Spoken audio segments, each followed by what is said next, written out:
When you think about the capital requirements to start a company these days, one of the things that's on my mind is just growth stage B2B SaaS businesses that are sitting under difficult valuations. And even if they're growing 20, 30% a year, it's going to be really, really tough at 10, 15, 20, 30 million in ARR to grow into a 5, 600, $700 million valuation. I was having coffee this morning with somebody that's a part of the executive team of a business that's done 30 million 4 years in a row. So they've just been basically flat, and it is a business that is easily commoditized by AI. And so, for me, when I think about that, I guess I worry about not just those fund vintages, but I worry about the size of the venture capital industry relative to the potential valuation for some of these companies that used to require a lot of capital, a lot of engineers. They're probably going to require fewer engineers, or a low cost competitor can commoditize some of the features that they've been going to market with. So there's this conversation out there that vertical SaaS, or SaaS in general, will be meaningfully hurt, even though the software environment may return. And I feel like if that's true, it might also be true that lower cost competitors, or people, one engineer building something with GitHub, with Copilot or something like that, can build commodity tools that don't require per seat licenses for SaaS tools.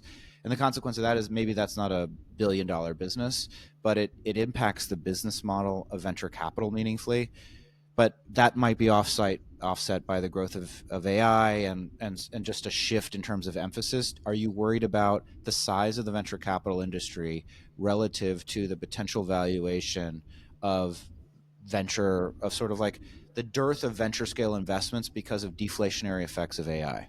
Yeah, that's quite a question. I think the venture capital, the asset class grew enormously. Of that 300 billion when we hit the high water mark, 81% of that was raised by non-traditional venture capitalists, hedge funds, crossovers, corporate venture capital, and the vast majority of that is late stage capital. That late stage capital exists because 20 years ago, when Microsoft went public, they had 25 million in trailing revenue with 6 quarters of profitability, and they went public.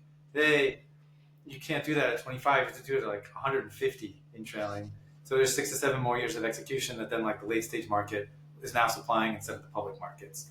And so this like the word like venture capital, or what a venture capital firm is, has really changed. I mean, even the definition of the Series A has changed.